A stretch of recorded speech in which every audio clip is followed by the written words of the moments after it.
I'd like to welcome Ian Lee, Associate Professor, Management at the Sprott School of Business, Carleton University.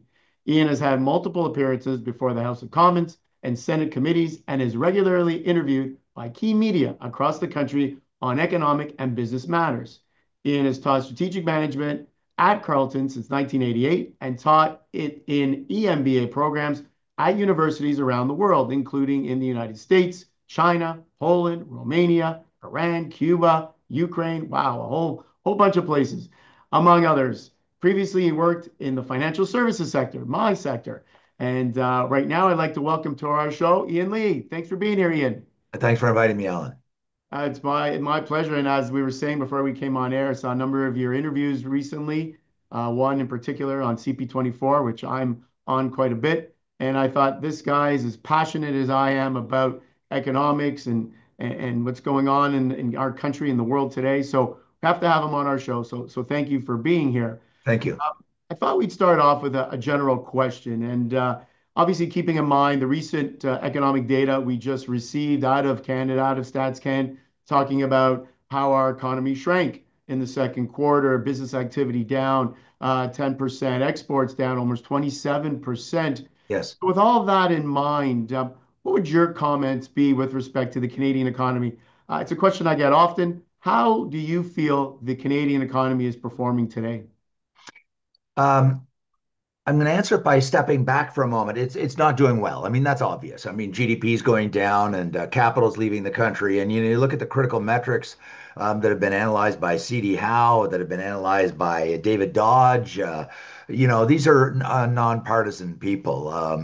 John Manley, for goodness sake, a former Liberal Prime Minister, has been very, very critical of the strategic direction. So is Anne McClelland, who set up I guess, a think tank with the former Conservative leader, Lisa Raitt, called Coalition for the Future. And they've done a report card on the Canadian economy that shows we are in long-term economic decline. I've been arguing this for years, and I have actually called it, I'm not trying to be melodramatic, but I've called it the Argentina-ization of Canada. Why I use that phrase and why I chose Argentina was very deliberate. I didn't want to use a communist country. We've never been communist. I didn't want to use the Soviet Union. But Argentina in 1918, people don't know this, was one of the richest countries in the world, richer than Canada, thank you very much, on a per person basis. So this isn't playing games with, a big GDP or something. The best way to compare one country to the next is per person. How much is the average income per person? Argentina was skating circles around us in 1918. And then after Juan and Isabel Perón took office, it took them a half a century. It takes a long time to run a country down, but they did it. And now their GDP per capita, their average income per person is down to about $14,000 US per person. Canada's about 60,000. So we have been in steady decline using the benchmark of guess who? The United States, because it's right next door. People don't realize this. I've actually seen people in social media as recently as this week saying, well, we're a wealthier country than the United States on a per person basis. That is absolute specious, statistical, factual nonsense. They're almost 90,000 per person. We're about 60. And we are declining on a per person basis. Our productivity is declining and so on. So we are facing very large structural strategic issues. Carney during the campaign was right when he said that we got a, and so is Polyev. He said we've got a ton of issues and we've got to make some very tough decisions going forward if we want to maintain our high standard of living that we've experienced from the beginning of the history of this country. Or we will, it's not that we'll vanish. Of course, we won't vanish. Argentina didn't vanish. Venezuela was once a much, much wealthier country than it is today. Cuba in the 30s and 40s was much wealthier than it is today. There's nothing, there's no little green man up in the sky that says, we the gods have said, Canada, you're lovely, we love you, and we're going to be permanently ensure you're always rich and wealthy and successful. There are no guarantees. It's the policy framework and the decisions that determine whether we're going to be successful in the future. And presently, we are going in the wrong direction. So, with that in mind, and a great answer, and I'm total agreement, obviously, on a per person or per capita basis, our country obviously does not look anywhere near as as good as what some may think. And we know a lot of people came to this country in the last few years and helped inflate GDP. Yeah. But when you take, as you said, a step back and I guess talking about what the Premier has said, Premier Ford recently, he's been a big advocate for cutting taxes and cutting interest rates. And he's been in the press a number of times recently about that. Do you think we need a meaningful, and I say meaningful because I know Prime Minister Carney cut taxes, I think 1%, which is not enough to go to a family of five to go to a restaurant at one time, but a meaningful cut in taxes and a meaningful cut in interest rates, or continue to see a cut in interest rates. Would that, in your opinion, stimulate our economy? It will stimulate, Alan, it'll stimulate the economy, but I don't believe it's going to solve the fundamental problems. And I don't want you or anyone to think I'm sitting here saying, oh, whoopee whoopee for high taxes. I was completely opposed to the capital gains increase that Mr. Trudeau would put through just before he stepped down. And I'll put it on the record. I'm nonpartisan. I don't belong to any political party. I don't donate to any political party. I don't allow lawn signs during elections from any political party. But I was extremely critical for the last 8 years of the economic decisions of the Trudeau government. I thought that they were caused enormous damage to our country. And there are liberals who have said that. Anne McClellan was, without actually criticizing Mr. Trudeau, continued to criticize what they were doing economically. She's the former deputy liberal prime minister. So is John Manley. I know John Manley. He's not a friend of mine, but he lives about 2 blocks from my house. And I lived about 2 kilometers from Parliament Hill. And so where I'm going with this is in terms of Premier Ford. And again, I'm not suggesting it won't help to have lower taxes. Of course it will. And of course, lower interest rates. But that's not the issue. The issue is that we have, and I testified before House of Commons Finance Committee last fall, and they didn't like what I had to say. I said, for the last roughly 50 years, really since probably the 70s, we have the Laurentian elites, as they're sometimes called. Those are the political decision makers in Ottawa, Toronto, Montreal, have followed this belief, call it an ideology, that we can protect and subsidize, regulate, and tax our way to prosperity. And I argue that that model of the last 50 years, which is quite similar to the European model, has turned out to be a failure. And what we have to do is open up the economy. About a third of our economy is suffering from protectionism. And just very quickly, Alan, the word protectionism is an Orwellian phrase. I mean, everyone says, yeah, yeah, yeah, I want to be protected. Or it is Orwellian because when we talk about protection, and Premier Ford does too, what they're talking about is keeping out competition, foreign competition, like in the cell phone and the telephone industry, so that the oligopoly monopolists can then jack the prices up because they don't have competition to keep them down. We've seen the same thing in groceries. We've seen the same thing in banking. We've seen the same thing in airlines. And, Nobel Prizes have been won by some of the most brightest economists at some of the world's best universities, showing that there's no substitute for competition. And why competition is so important, this is not ideology. Joseph Schumpeter, the most brilliant economist of 300 years, said the secret sauce of capitalism is the fear of getting killed by your competitor, being destroyed economically. So what do companies do when they're afraid of competition? They innovate. They create a better mousetrap to have a competitive advantage against their competitors. Apple iPhone comes along and creates a much better smartphone than BlackBerry. And then they grow like crazy. So what we need to do, and by the way, those interprovincial trade barriers are all set up in there to do what? To keep out competition so that the local firms can charge higher prices and exploit 40 million Canadians. So what we've got to do is open up our economy. We got to kill supply management, which is a horrible, destructive, anti-Canadian policy. We've got to get rid of the act that says foreign telephone companies cannot come into Canada. This idea that we're less Canadian because I go to Walmart, I go to foreign companies all the time. I go to Home Depot. I didn't lose my Canadian identity, and even, I've lived here all my life, and the other Canadians don't either. I like to tell those Canadians, say, we can't let foreign airlines into Canada. We'll lose our identity. I've flown around the world. I've flown on Lufthansa and I don't speak a word of German. The Germans never nationalized me into a German. I've flown on Chinese airlines and I don't speak Chinese. I've flown on Aeroflot and I don't speak a word of Russian. So this idea that we have to own these companies or somehow keep out those terrible foreigners, has hurt Canadians. It's driven down our productivity. It's driven down our standard of living. And now we're at the precipice because somebody down in Washington with orange hair, we're talking about Mr. Trump, of course, has called our bluff. Said, okay, you guys are connected. You're protecting the economy to keep out American companies. This is what I'm going to do to you.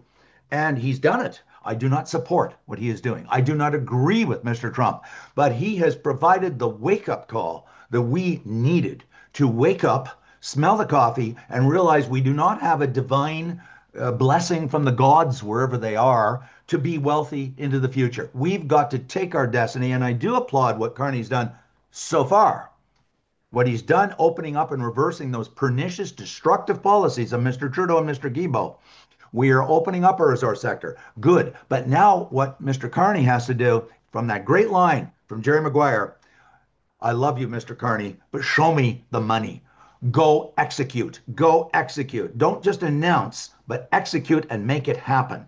We need pipelines. We need mines. We need roads into Northern Ontario to open up those critical minerals, which is the future of a prosperity for our country. And so that's where we have to go. Oh, sure, taxes lower, sure, lower interest rates, but we've got to open up our economy and bring capital into this country to unleash our natural resource comparative advantage. Yeah, no, and what you're saying makes obviously a lot of sense. And I guess speaking of our the president to the south, President Trump, and I hear a lot in the media that Canada is the largest trading partner of the United States that doesn't have a trade agreement with the United States. And I say, well, that's not true No, it's because we not. have Sure. CUSMA, our Of USMCA, course. which pretty much covers 80 to 90% of what we send down there. Yes. So, in essence, I guess we are actually, according to the Prime Minister, we as a country have the lowest, trade tariffs with the United States of We any do. country around the world because of that. So, We do. if the Prime Minister called you today and asked you for your advice, what advice would you give him with respect to trade with the United States? You've already said a few great ideas, but what would you say to him? I would love to have that. I wish he would phone me, and I would be very polite and respectful, I assure you. I mean, I really do admire him as an individual. He's got an incredible CV, for goodness sake. I mean, he ran not one central bank, two. There's nobody that's ever run two central banks. And I admire him even more because I'm a former banker from years ago. I admire him because he's a former commercial banker. He was at Goldman Sachs, and they're very, very. I wasn't at Goldman, I was at BMO, Bank of Montreal, way back when in my younger days. But I respect the training you get in banking, and he is certainly a very, very knowledgeable individual. To your question, what I would say to him is, yes, I understand, Mr. Carney, you want to and have announced we're going to try to diversify our trade. I agree with that completely too. But the idea, and he's not saying this, but there are Canadians saying this, that we can somehow pivot away from the United States and just turn our back on them is preposterous and delusional. We share a border of thousands and thousands of kilometers, the same continent, same time zones, often the same resources, and we code the majority language, the dominant language is English, English common law system. We're completely integrated because of CUSMA and previously NAFTA. So we are going to be joined at the hip to the end of time, as long as Canada and the United States are next door to each other geographically on the same continent. Um, so I would say to him that what we've got to do, because I believe this is the holdup to getting a new CUSMA or a new agreement with Trump, is we've got to agree to give up those protected industries. We've got to destroy, kill, terminate with extreme prejudice, to use that great line from James Bond movie. We've got to get rid of supply management because it's driving the Americans crazy. And everybody listening, it doubles the price of milk and eggs in our country. So we are exploiting ordinary people to benefit 8,500 dairy farmers principally in Eastern Ontario, where I live and grew up, and Quebec. And that's just wrong. And so we've got to open up those protected industries, allow competition to come in first and foremost. Second advice I would give to him, but people don't realize this, the Chinese have the world by the throat, a stranglehold on critical minerals. This is from the UN body called the IEA, International Energy Agency. China has over 90% world market share of critical minerals, and they're absolutely essential for the modern economy, for the green industries, but also for IT and digital and cloud and so forth industries.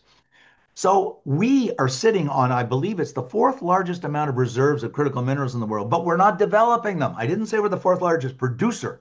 We're the fourth largest reserve owner.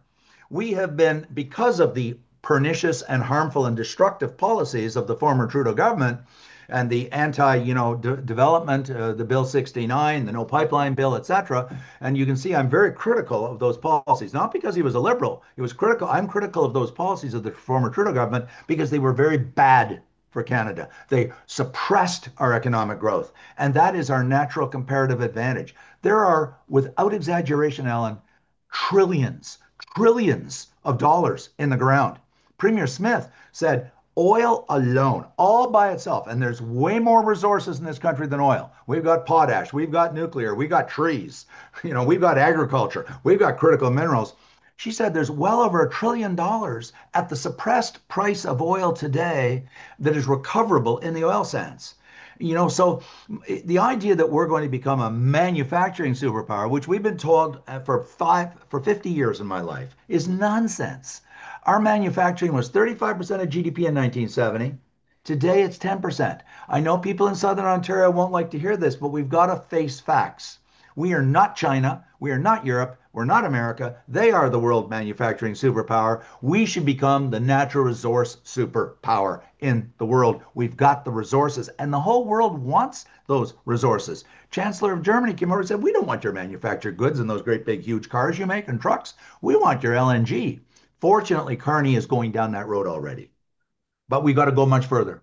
They got it much further. Yeah, it makes sense. And I guess in in the last few minutes that we have, I have one last question for you. And I guess we're now kind of looking ahead to next year because I think next year's conversation is going to be a lot more important than this year. As we know, Kuzma's up for renegotiation next year. Yes. What do you think, in the last couple of minutes that we have, what do you think that the president is going to want from us? What do you think he's going to come to the table with and say, well, we need to change this or that. Right. We need Right. to make this deal Yeah. different. What do you think he's going to tell us, and what are we going to have to do to keep some sort of agreement with them?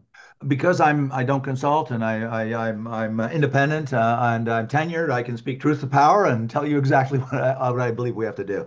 First off, I do believe we have to open up those industries that are protected, that have been listed by every American president from Jimmy Carter until the present, and they're listed in the annual report of the USTR, and that's the supply management and telecom and so forth. But secondly, I have come to the conclusion, rightly or wrongly, that Trump does want our auto industry in the States. And we have been trying to save that industry literally since AutoPac in 1965. And we have steadily declined. The only reason it still is there is because of massive government intervention by the federal government and the government of Ontario. It's not that large, actually, as a percentage of the totality of GDP. Yes, the impact is very important in Southern Ontario only. But outside of Southern Ontario, and I'm not trivializing Southern Ontario, it's a third of Canada, but it is not the totality of Canada. And so if we have to give something up, if that's what he really wants, we should offer as the quid pro quo, we will be your preferred partner in natural critical minerals because the United States, you desperately need to get off of your dependency on China. And they've said so. They are terrified of China being dependent on China for critical minerals. We have a path to the future that could produce an incredible explosion of wealth in this country if we say, look, okay, we realize you are absolutely determined to repatriate or patriate the car auto manufacturing. But in exchange, we want all the tariffs removed, 100%. No tariffs whatsoever on anything. Complete open access to your market, Mr. President. And we will be your preferred supplier of critical minerals, and we will expedite the development in partnership with Indigenous communities across Canada to extremely rapidly develop critical minerals and sell them to the states and other allies that desperately need those critical minerals. There's $500 billion of pending permits at Natural Resources Canada sitting there that were tied up for the last 8 years under the Trudeau years. Over 2,000 applications for project development of natural resources. $500 billion, and we kept it on ice. We didn't develop it. I mean, imagine $500 billion of investment coming into this country. We've got to unleash. We've got the wealth. We've got the talent. We just had an ideology in the last 10 years that was hostile to economic development and hostile to natural resource development. We've got to develop all this incredible range and, again, It's not just oil and gas. It's timber. It's potash. It's nuclear fuel for reactors. It's agricultural products. It's critical minerals. And we're sitting on a staggering amount. And we could have an explosion going forward for this country and become one of the richest countries in the world. Yeah, interesting. I don't know what the Premier Ford would say about giving up the auto industry. That would be a tough one. I know. I But know. it's an interesting idea, and I agree. I think that is what the president wants. I think he Yes. wants autos back, and Yes. what's it going to take? What can we, I guess, bargain on the other side? But it'll be an interesting conversation to have next year. And Ian Lee, Associate Professor of Management at the Sprott School of Business, Carleton University. I want to thank you so much for coming on our show, giving us your thoughts and ideas. Always a pleasure hearing you and you speak, and hopefully we can have you on again down the road. Thanks very much, Alan. I really enjoyed the opportunity, and these are very important subjects. So thank you again. Thanks. Thank you. My pleasure.